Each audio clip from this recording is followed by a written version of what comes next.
today you really can't fall back on seeing is believing.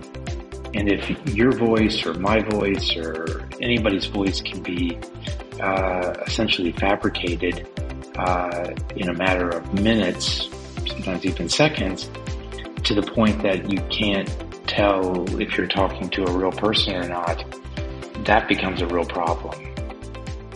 Kevin, a particular privilege and honor to be able to speak with you, and if you don't mind, maybe I'll take the first 60 seconds or so to try to give appropriate credit and a bit of a summation around your career. So it's, as I've said to people, fortunately, I've had the opportunity to work with people who were truly uniquely talented and far smarter than I. I never had to be the smartest person in the room. In fact, I like to joke that if I ever did find myself as the smartest person in the room, I know I'm in the wrong room. But just for the audience, I've had the opportunity to work closely with Kevin as he came out of a very, very wonderful career with the CIA.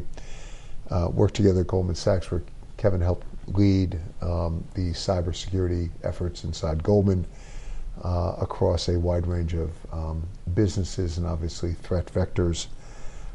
Then left Goldman to join the SEC, where he helped lead the SEC's efforts around cybersecurity and understanding the marketplace and many of the, we'll call it, the important initiatives that the SEC now undertakes with respect to cyber can be credited to the work that Jay Clayton, the former chair, and Kevin and obviously others undertook.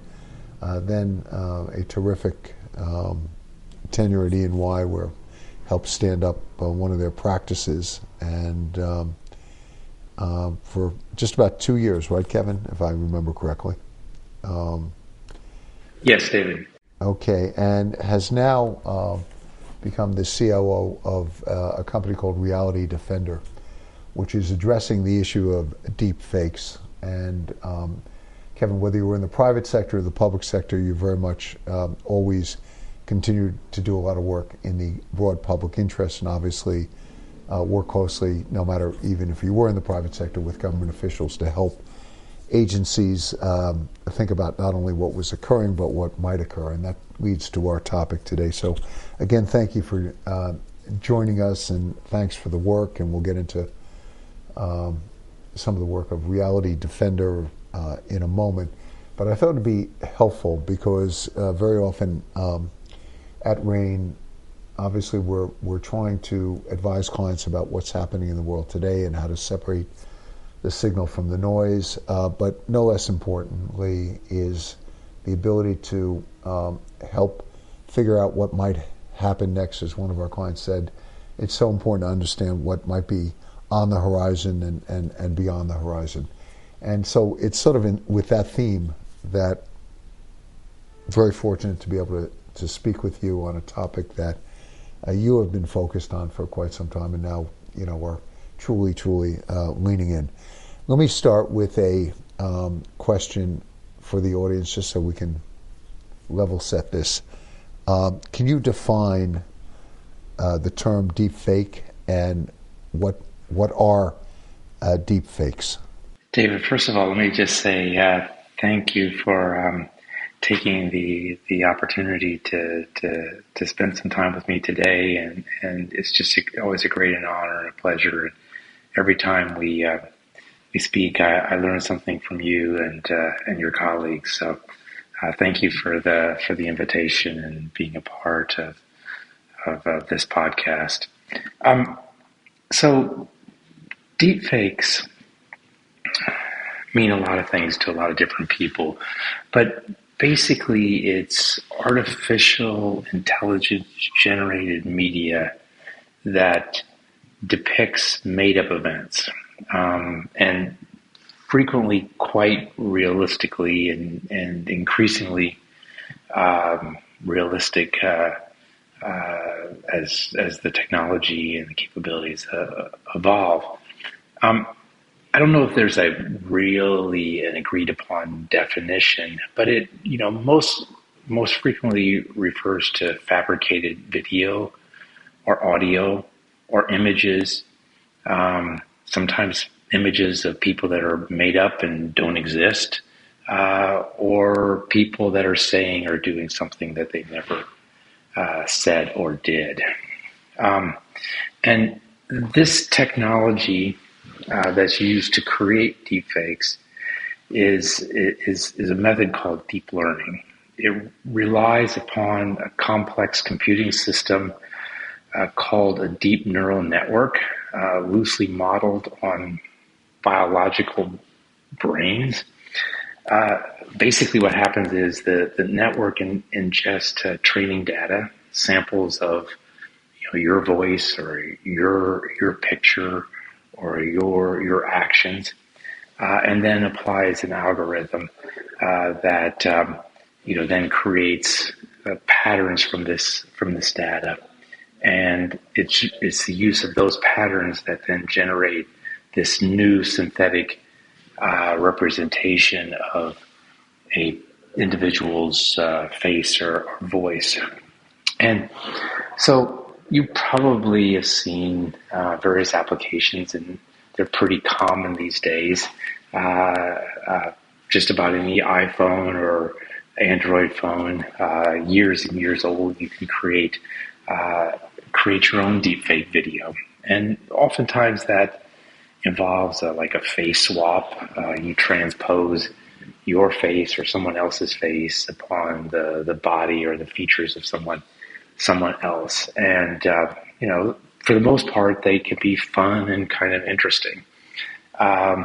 You could be the star of a movie or some sort of other creation that you put together.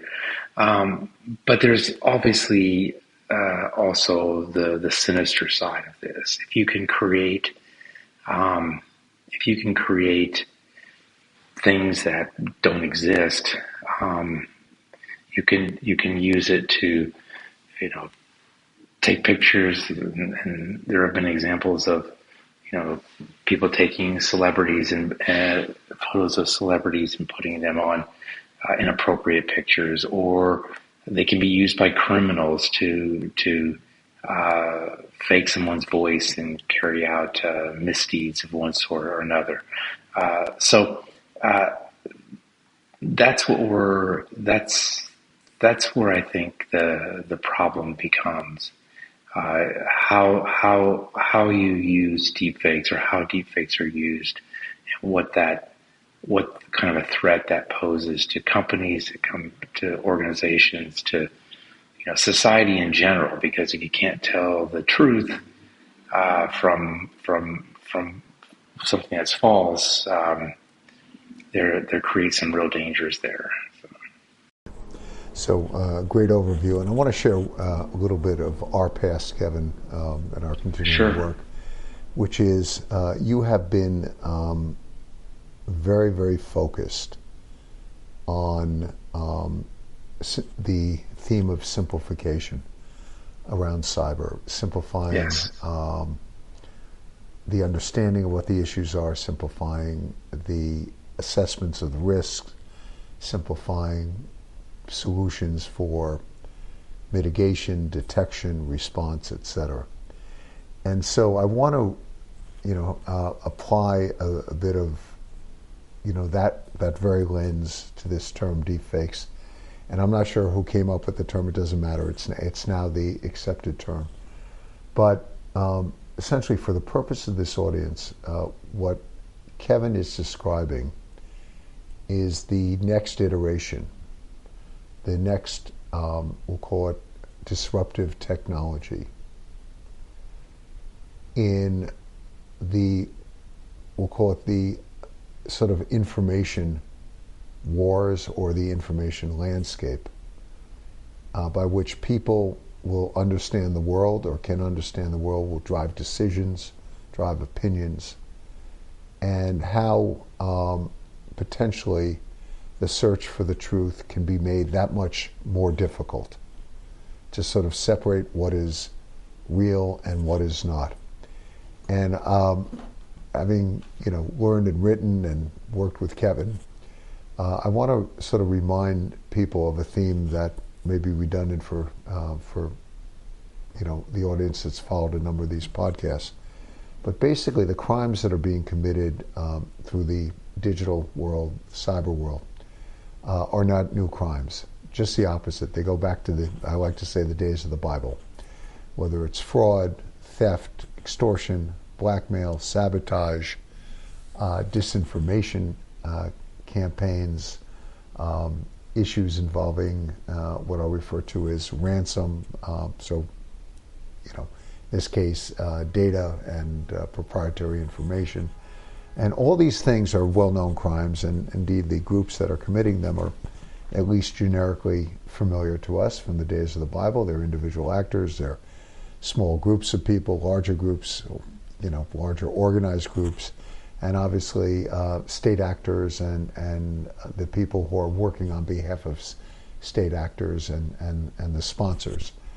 And what has changed, of course, is the acceleration of information, how quickly it can be conveyed and disseminated and spread.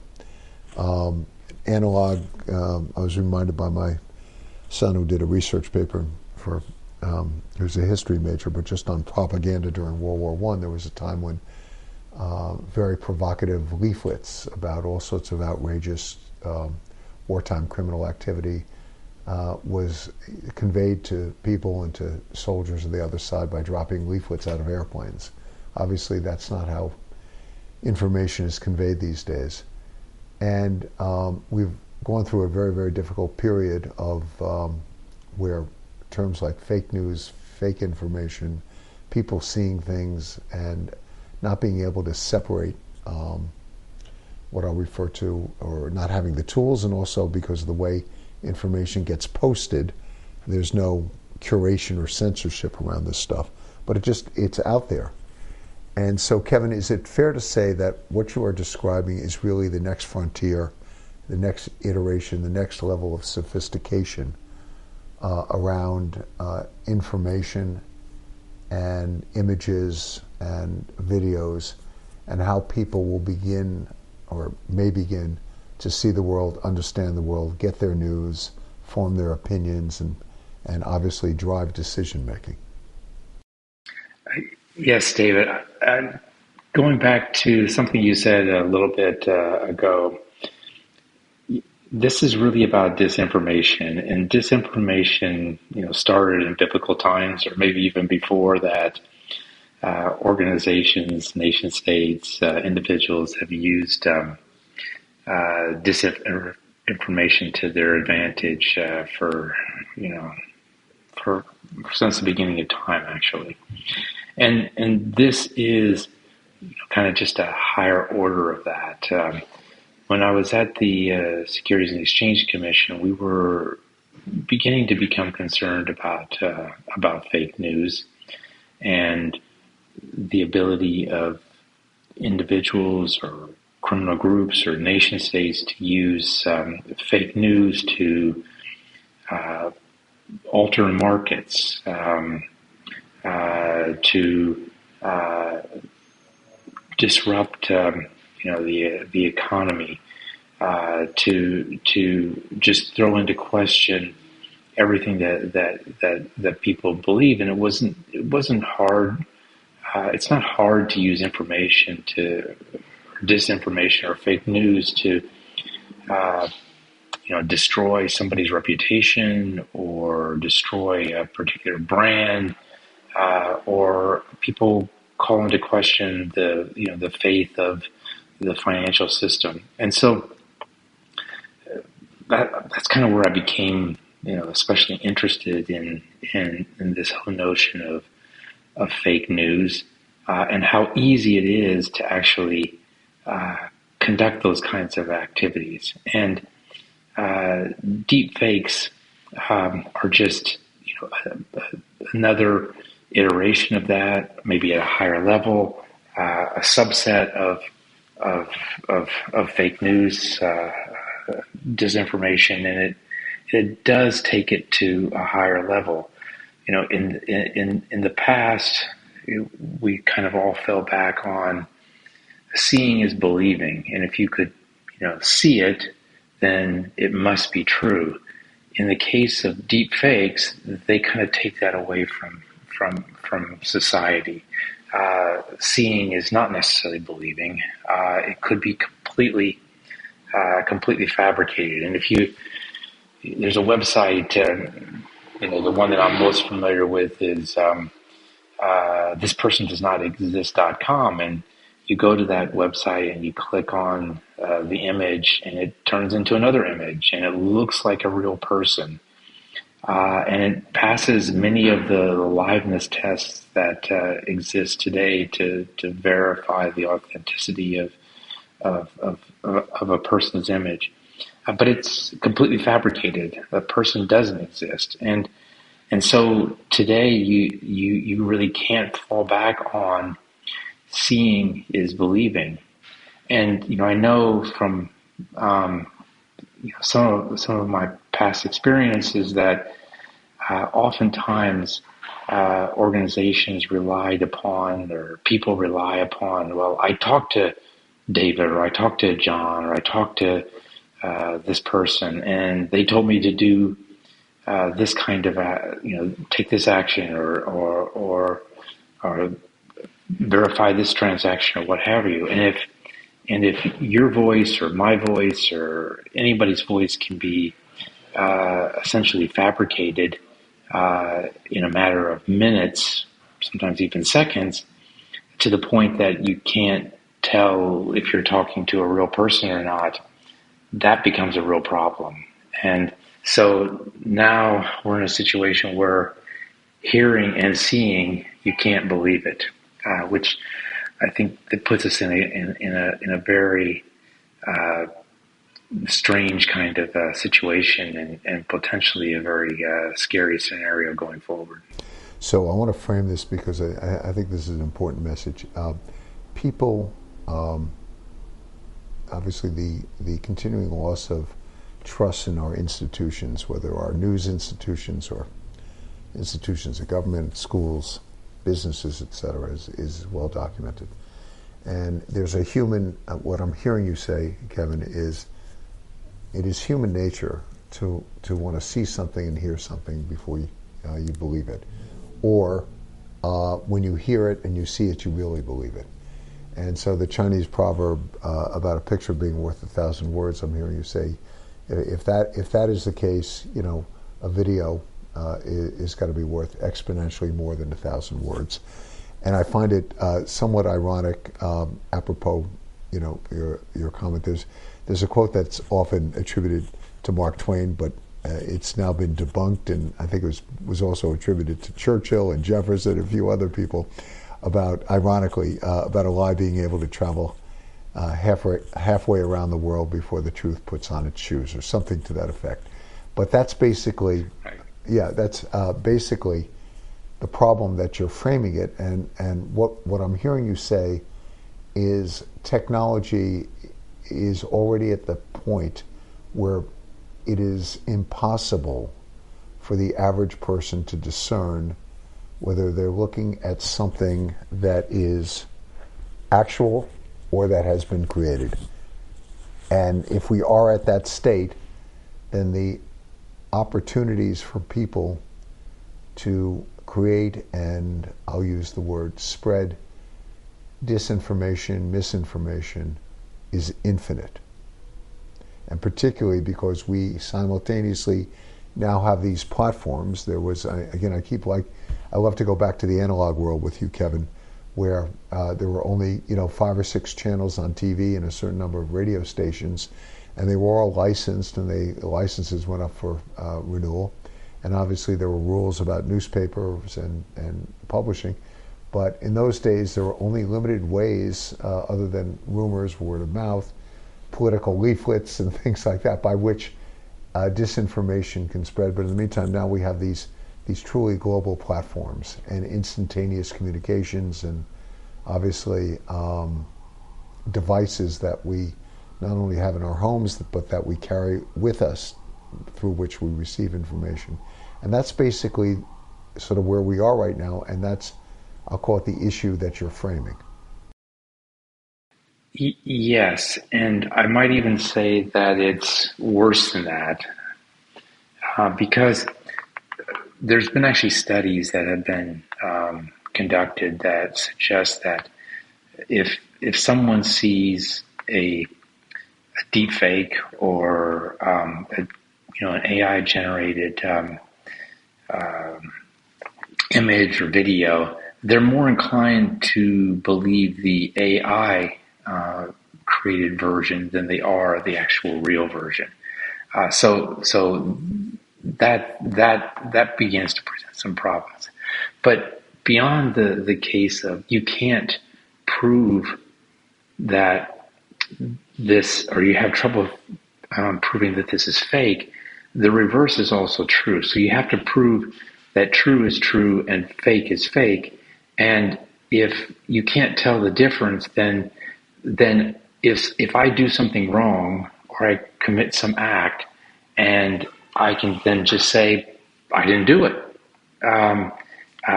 It's a fake. It's a deep fake. And if you can't sort that out and in a reliable way, then essentially anybody can do whatever they want, however they want, whenever they want. And that's kind of where we could go unless we can figure out how to figure out not only what's fake, but to be able to prove fake is fake and true is true. Okay, and the search for the truth has a number of levels, but let me unpack this, and I want to put this in context, because not only are you suggesting from a standpoint of national and economic security, this is an important issue, and the types of, we'll call it the seeds of mischief and criminality that can be easily sown, no less in a currently tribal environment, making things even worse. But I'm hearing you suggest that this is not just a governmental issue, but companies that are competing globally and daily in protecting their products, their brand, their people, their operations, the ability to put out highly credible disinformation that is very difficult to both detect, no less what I'll refer to as for individuals to validate, that the opportunities offensively to use AI and these deep fake videos in a very aggressive and proactive way, there are all sorts of opportunities. In fact, the consequences are almost incalculable for both the government sector, but also private companies, public companies that require confidence and trust amongst their clients and their stakeholders. Am I hearing your concerns correctly?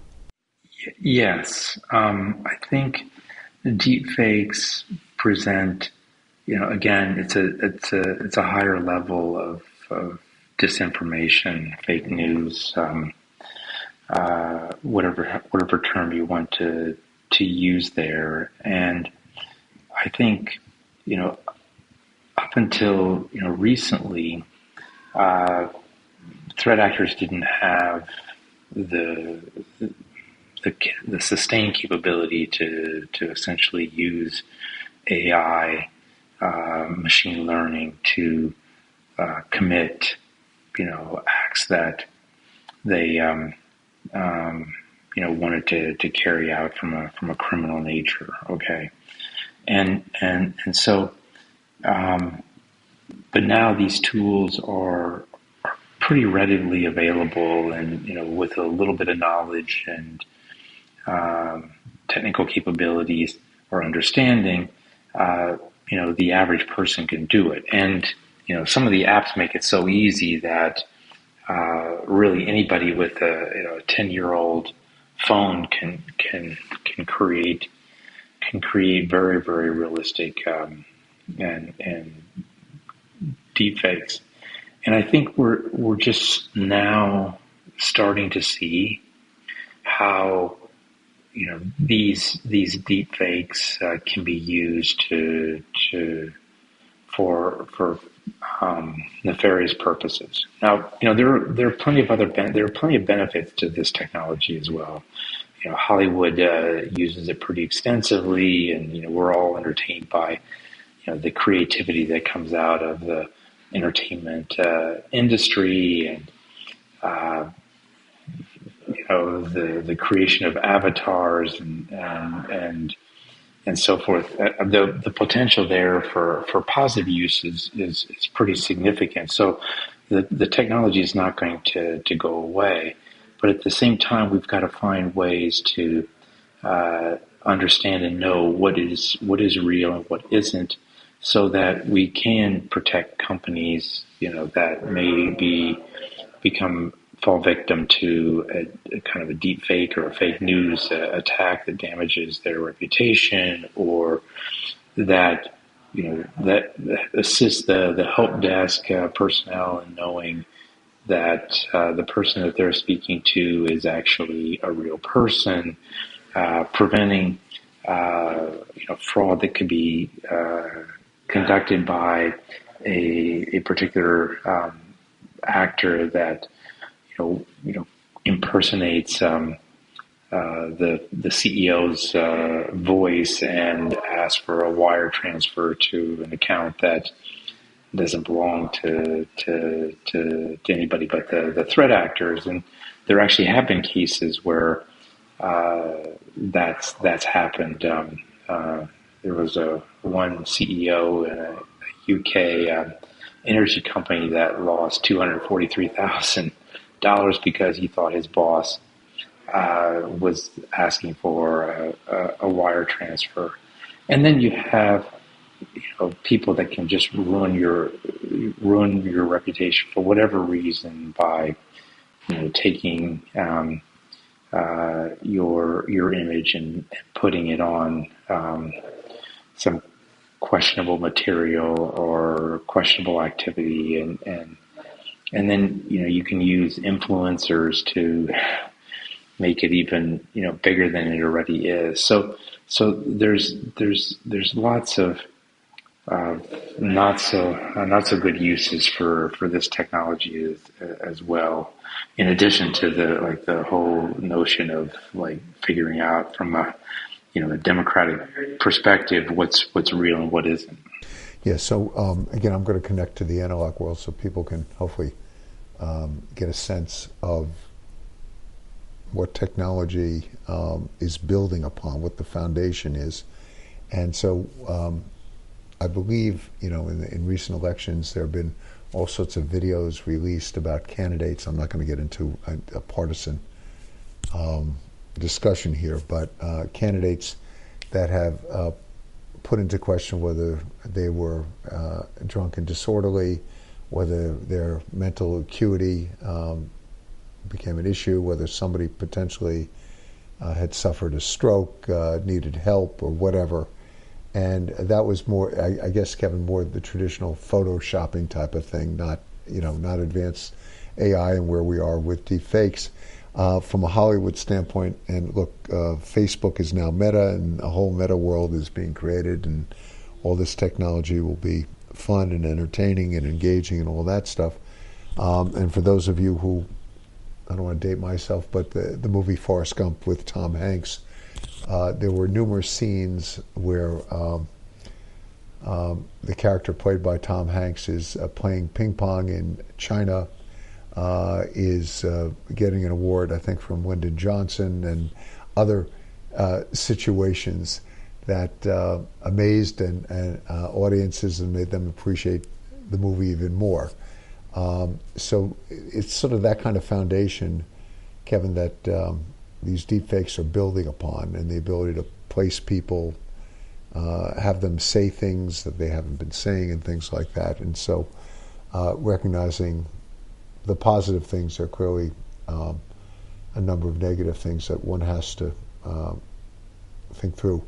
I do want to go back to something you said a few minutes ago about people being even more inclined to believe a deep fake than when they're actually seeing a real video, something that has portrayed an event.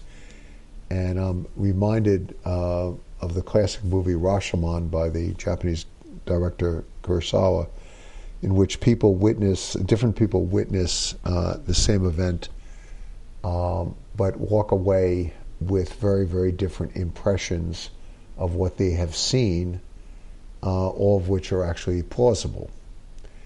And so if you could maybe expand a little bit about deepfakes and why they are so believable, or maybe even more believable than what witnessing.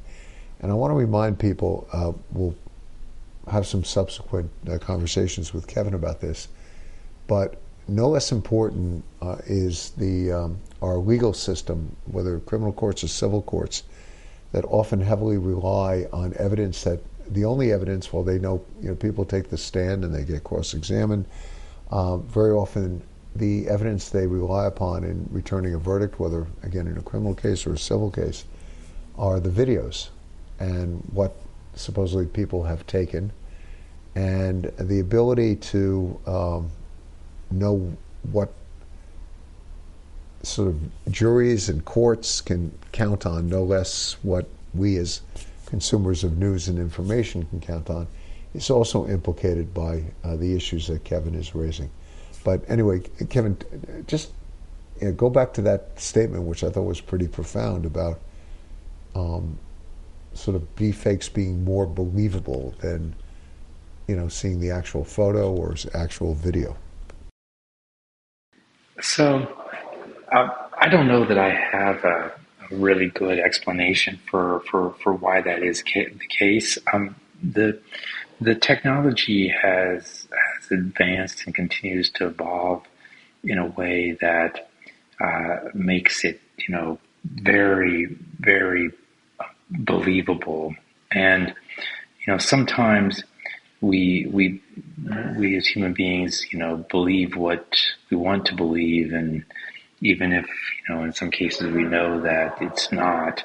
I think there's a little bit of that, and so when you have a deep fake that contains some sort of disinformation, if the person or the individual is saying something that we believe, then we're going to naturally align to that probably versus something else that is being said. But I would say that in addition to the technology evolving and continuing to improve, you mentioned, a few moments ago, some of this, heavily photoshopped images and videos, or this, carefully splicing, slowing up or down of an individual's voice, to kind of change the content. So in some ways that actually is real. It's just been altered in a way that conveys a different message than what was intended. And so I think some of that we should not underestimate as well as an assault on the truth. And we need, as we go forward, we need to build capabilities and understanding of the threat that deepfakes pose, and in addition, use all available means, technology, software, whatever, training, tighter rules around compliance, before you send your wire transfer, you check with another person, or you follow those kinds of procedures. There are things that we can do, but I think this has become a part of the life we live in, and we need to really think about what we're going to do to counter it and protect ourselves from being taken advantage of by by images, video, audio, that's not true. And I would say right now those cheap fakes, if you will, pose an even greater threat than deep fakes. Although the technology on deep fakes is going to continue to increase because there are literally thousands of individuals and organizations that are working on making deep fakes more real and better, and a fraction of that number is actually looking at detection capabilities. Good segue into your recent decision to help lead a company, Reality Defender, and unlike many company names, Kevin, sort of the name of the company, speaks to the mission. Tell us a little bit about sort of what you're doing, the technology you're applying. And I like to think around every new idea, there are four basic questions, which is what are you doing, why are you doing, why now, and with whom. And so I think we understand why you're doing it, and why now, because of where technology is. But tell us a little bit about what you're actually doing and whom you're working with on this very important initiative. Thank you. So Reality Defender is a startup. It's been we're about a year, I guess, old. It was the creation of Ben Coleman, and he's the founder, along with a couple other folks, Ali and Gaurav. They were together at the AI Foundation about a year ago, and they were working on trying to come up with one model that they could build to find and detect deepfakes. And they quickly decided, or came to the realization, that there was no way to use just one model or one specific technology to tackle the rather enormous challenge that deepfakes of video, deepfakes of images, deepfakes of audio, create. And so they came up with this ensemble of models approach, where you essentially leverage the capabilities of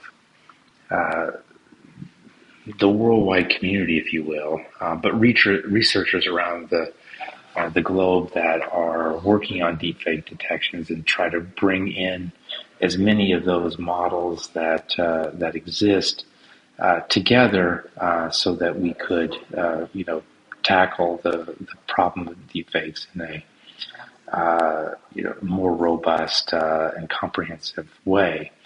And so that was the notion of Reality Defender. And when Ben told me about this idea last summer, Ben and I had worked together at Goldman Sachs, and we both left and went on to do other things, but we stayed in touch. And Ben's a serial entrepreneur, and so when he told me about it, I kind of jumped at the opportunity. And since that time, we've built a platform on which we can place really any number of models, and build this kind of web app that allows you to place a link to a video or an image, or upload a file, and then in a matter of seconds, it produces results from this ensemble of models. And it's very much a work in progress still. It's a very, very difficult challenge to get the accuracy right, not to create false positives or false negatives. Make sure that the error rate is low. But we're leaning into the challenge as best we can. And I would say that the response from the research community or really around the world has been extraordinary. And so, every day we hope it's a little better, a little faster, and a little more error-free. And we're trying our best to take on this challenge and leverage the not only the resources of Reality Defender, but essentially the research community. Kevin, fair to say, difficult issue. You're trying to build technology that will simplify the ability to discern what is real and what is not for viewers, but also for the platforms.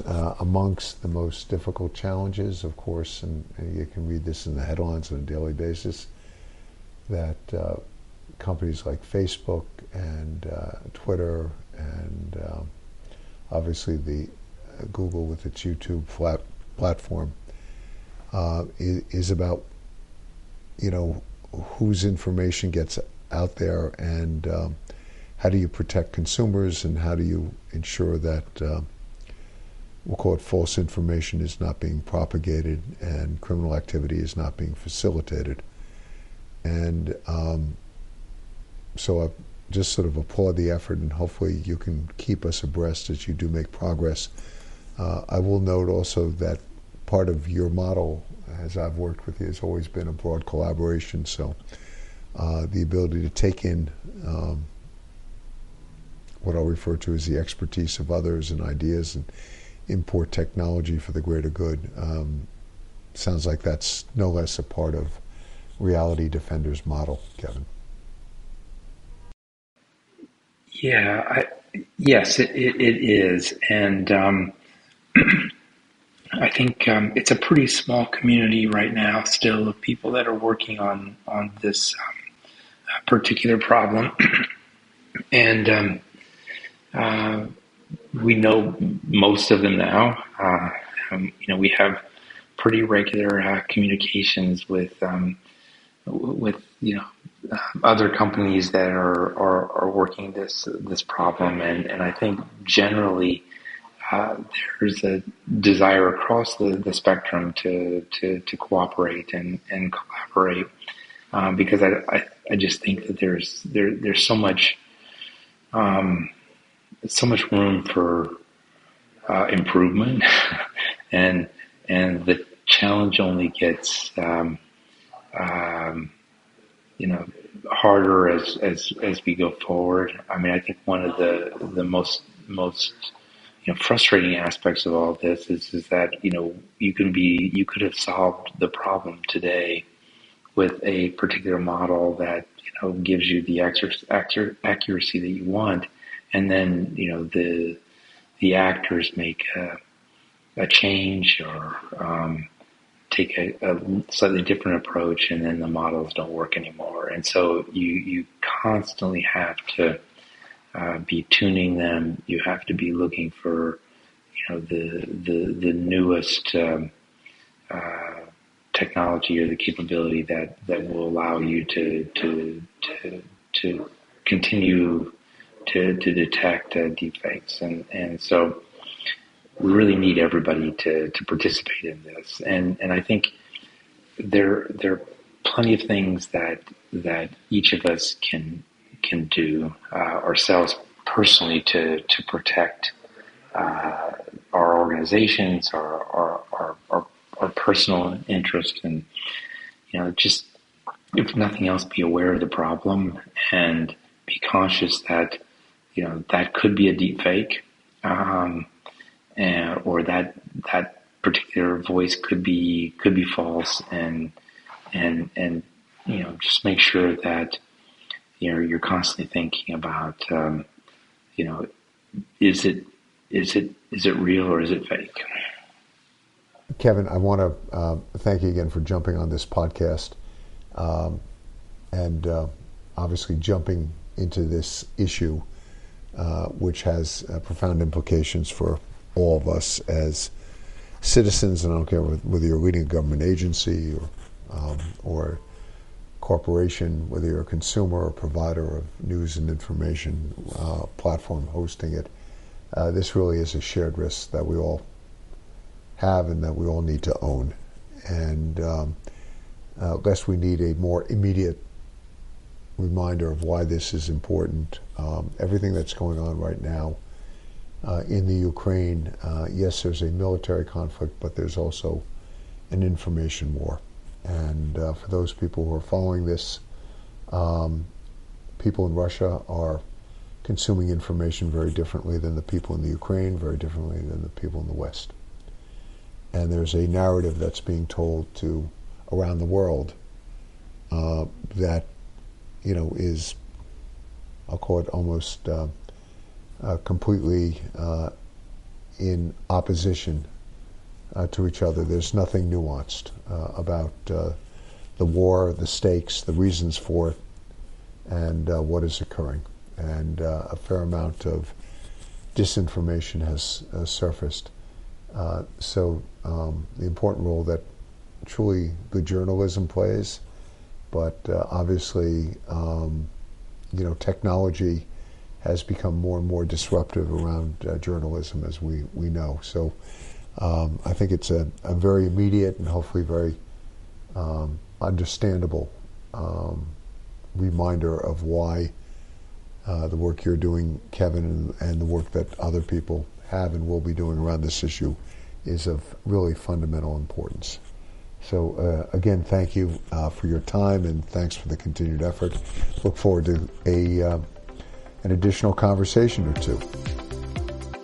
Yes, David, thank you so much. It's been a pleasure and a privilege and an honor always to participate in your thoughtful conversations and these podcasts. So thank you very much. I really appreciate it. Okay, without this being a cliche, Kevin, thank you for your service. Thank you.